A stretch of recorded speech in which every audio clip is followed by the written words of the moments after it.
Let's look at the following problem in kinematics.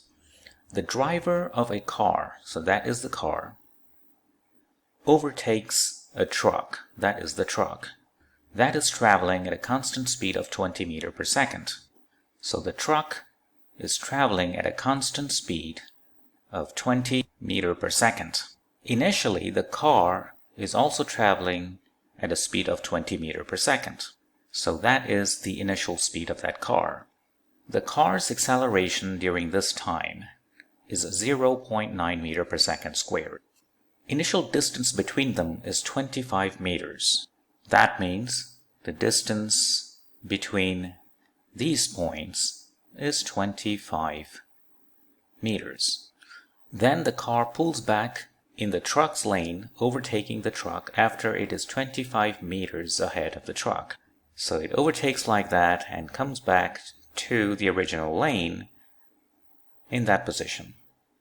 And that distance between the truck and the car is again 25 meters. The length of the car is 5 meters and the length of the truck is 20 meters.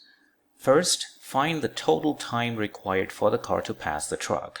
Namely, what is the time it takes for the car to go from this position all the way to that position.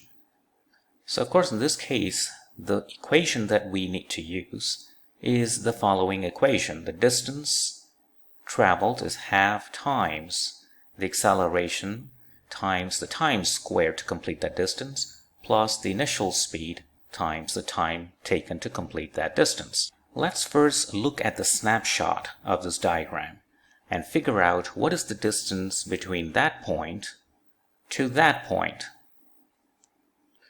So from here to here, that is 25 meters. So let's write 25. From there to there, that is the length of the truck, which is 20 meters. To that we have to add another 25.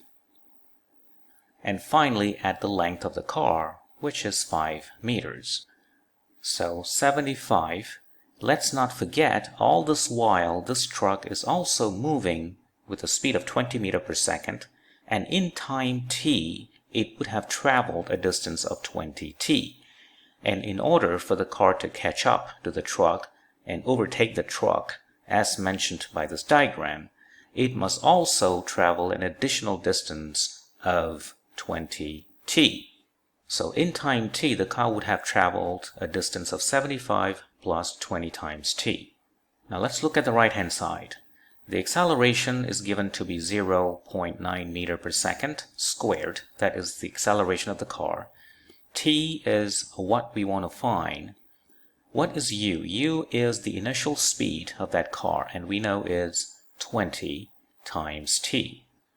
There is 20t here and 20t there, and they cancel each other. And you see, you can solve for the total time required for the car to pass the truck. Namely, it is 2 times 75, so that is 150, divided by 0.9 square root seconds. And that's going to be 12.9 seconds. And that is the answer for part A. Now let's look at part B. What is the distance traveled by the car during this time? Now you recall the distance is 75 plus 20 times t.